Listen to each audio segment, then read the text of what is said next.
อันนี้มันเกี่ยวอย่างนาเจียมก็ยีงาก็สันติฟ้าเดินชาวเดินในเดินใน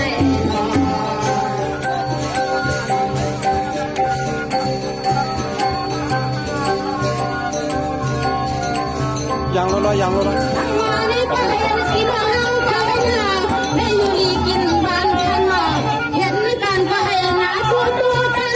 ขึ้นไงล่ะยังกินยังร้อนก็น้อยชาบยอยังคอยดูป้าป้านี่พี่เดียวมาอยู่ในเก็บไก่ป้า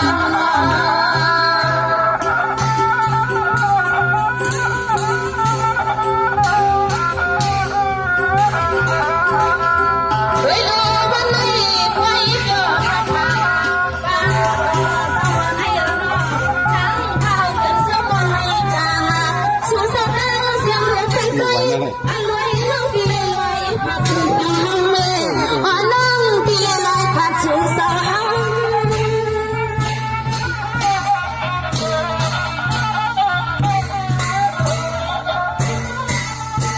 นี่มันไม่ขับก็พี่เลยกินผัดนายาเลยทุ่งกี่ในข้าวจะตาเสียงละเจ้าเสียงข้าวมันไปก็ยังใจเสือไม่ในสายาเสือ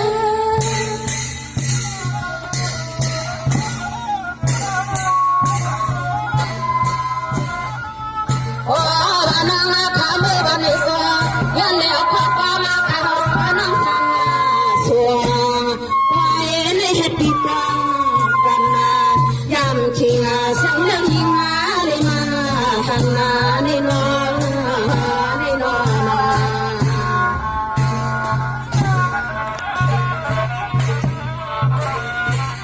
นี่เอาไว้ที่อยู่ช่างเนี่ยนะ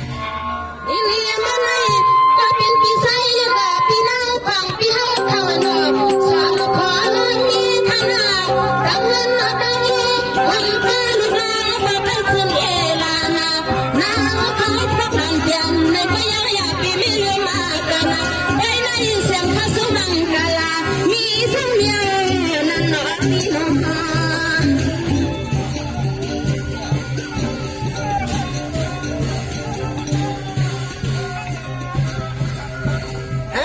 นี่ตาลูกมาโมนาลูกเรือเปียกขยะปีเลยมือสั่งสั่งเดือดร้อนในเด้อ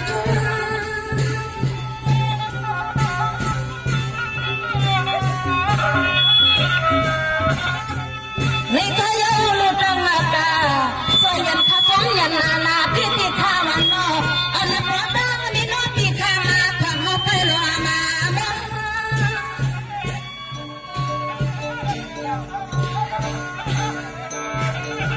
ว่ายาข้าลูกน้องเสียงลูกกล่องแล้วบ้าเพื่อข้านั้นนอนสังอาสวามใจทุ่งเมื่อกันตันในสามฟ้าไข่หวังเขาน้องเธอเมื่อปากปีใส่เลี้ยเขาก็เธอข้าอยากยอมแม่ลำลาขอขนาขนา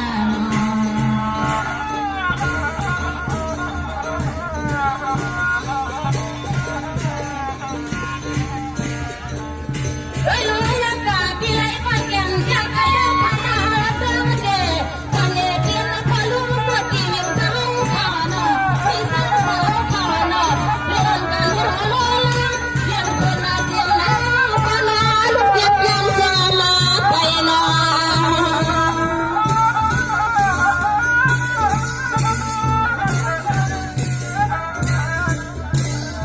เฮ้ยรู้มันไหนไปก็มันมันจ่าจ่าจ่าชาที่ที่ข้ามไปเกิดนัดพยาเสียงก็ยัวก็ใส่ก็เชียงเหลือน้อยคนต่อกันนาเบียงกะเพนาเว้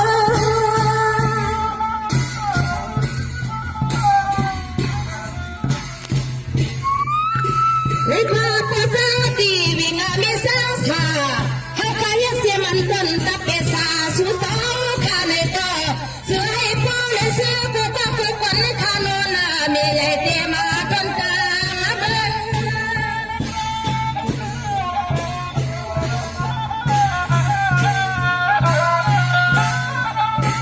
อันนาในนาข้าวในก็มาเข้าปากเรื่องเอาไว้สัวที่อัน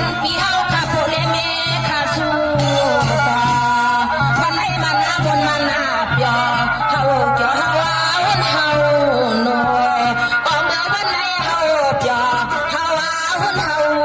ขอดีนอดีนอ เ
ตาหนึ่งสิ่งเลยมาทำงานเพื่ออิงวันนาปีสายเลือดเอาวันนาที่นางอาควางาเขาสาวเห็นตาวางก็แก้มวางาลำยาวไปเลยวันให้นางขาสู่วางาเสียมจนเงินคนทำมาคนตามาปัดเดสาคำสาคำปอเลืองาเคยคนมันนะปัดเดสาว่าแต่ตอนนั้นเขาทำปอเลืองาตาวิเจ้าเจ้าหนอ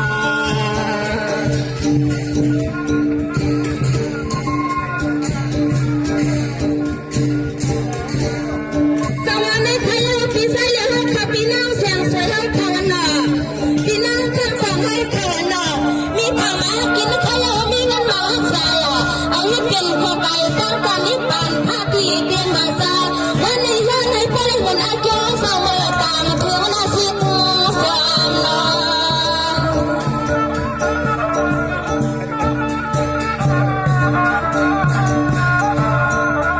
ความซื่อขนาดว่าต่อเสียงสวรรค์ค่ะความซื่อว่าทุกมือพยันประมือพยันอย่าปีลืมอย่าปี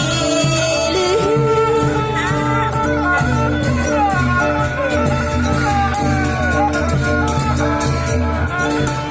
นี่เป็นนิสิตไปมันไปเกี่ยวว่าไปเกี่ยวทุ่งมันน้ำหัวปลาเสียงสวยข้าววันนอเสียงข้าวให้ปุยมาวันน้องห้างปอมาเป็นละกาคือมาคือ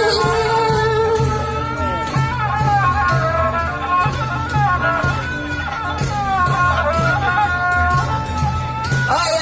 นี่นางขาวแก้วันในหูเมียลืมมาข่าวสั่งว่านั่งทำมือก็ยานาไว้ดมข่าวทำพี่ทำน้องทุ่งเงินกาวคือคนตาปากเสียงสวยเขาพาสับบันเบลนั่งหูก็นางกดกข่าวทำกูมานาสลิดคำรอนายโยคณะคณะนอ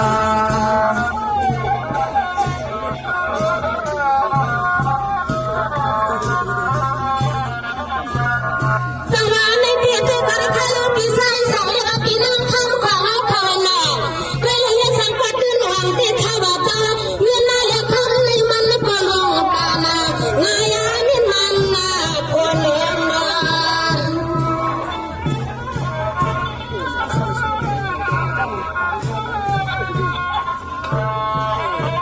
ไอ้พันทะลุปีโปเลียมีในยุทธีตานาลีที่ข้าว่าเจ้าน่ะเฮ็ดลงในเสียงวันในป้อมในมีเมื่อมันทำสินสวนาอันไหนมีเมื่อมันสุขสิเลมันโอนาสู้ตาให้ใครซื้อมาเป็นอาจูต่อจอมหัวหมูทิ้งข้านาโรทิ้ง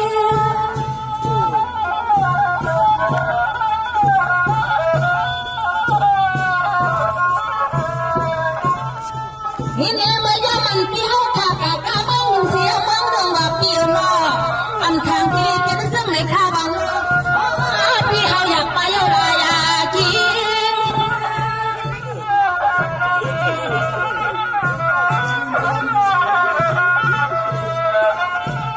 ยิ่งถ้าเจอมาจำยากกันให้มนอาจจะพี่เขาเลยรู้เลยเรื่อง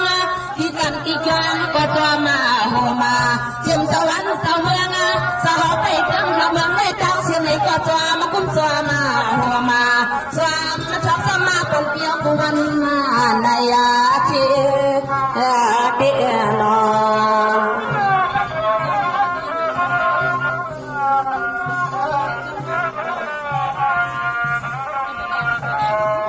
นี่แน่ในที่ปีเฮาเขาหน้าไม่กินไม่อยู่กาเทเงินสั่งจีขนาดกะเลเวียงลงเสียยังเวียงหนึ่งแบบปีเศร้าเงินสอมมาครั้งก็เป็น90เสียหนอปีนอ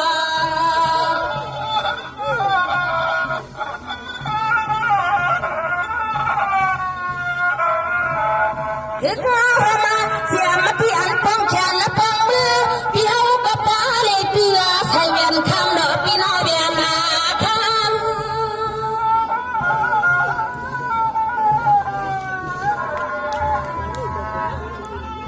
นี่แน่ในที่พี่เฮาขากะเลยหากำลังเสียบังหนึ่งแบบปีเงินใส่อันเกียรติที่ข้าวนาถ้าเลยมาก็ดังกันความน้ำลายอายาม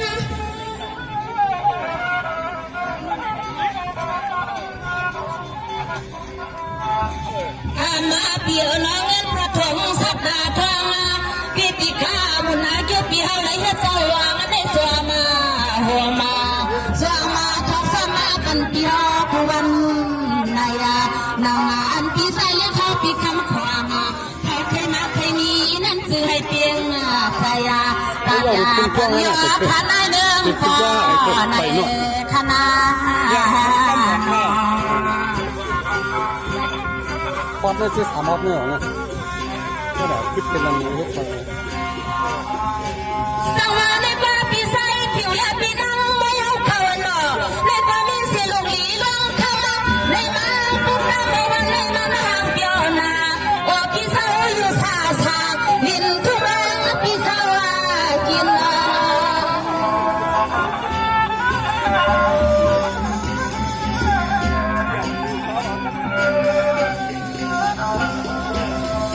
ตั้งมาพี่ใส่ผิวและพี่น้องไม่เอาพี่นาลูกเอาบ้านเลยในกานายองยาพี่ให้มีก็กาพี่มีขินาถ้ามาพี่กินไข่ปลาปลาพันกระสอบปลาลูกมีพี่เล่นพี่มาในก็สมัยปอสาวใจคอพนาใจอาคง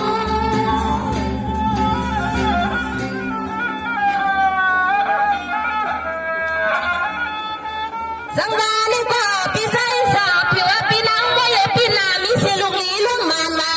เลยมาอับกามาอับยังไม่วันไหนก็เสียงวานาข้าจะมาตีขันว่า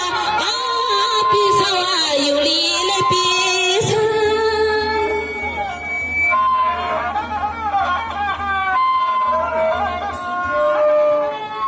อาณาเนนอที่วันพี่หาไปมองไปมา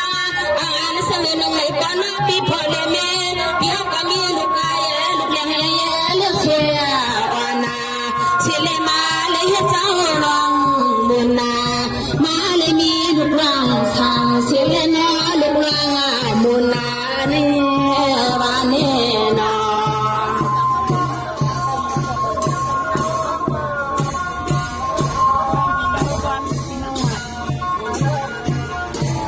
ตั้งวาในที่ใกล้กันคาลุนอ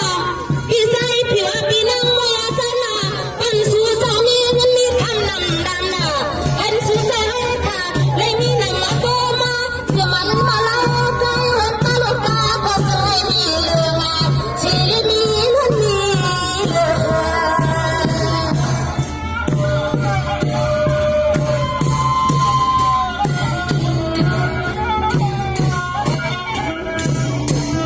นั่นหนูสักกาขนมปิ้วสั่งถึงให้เปลี่ยนและพอเลี้ยงสักทีมีเรื่องสักแค่อยู่ในยุคกลางเวียงอ๋อเพียงสั่งวันในเสียงคำมาแล้วสัก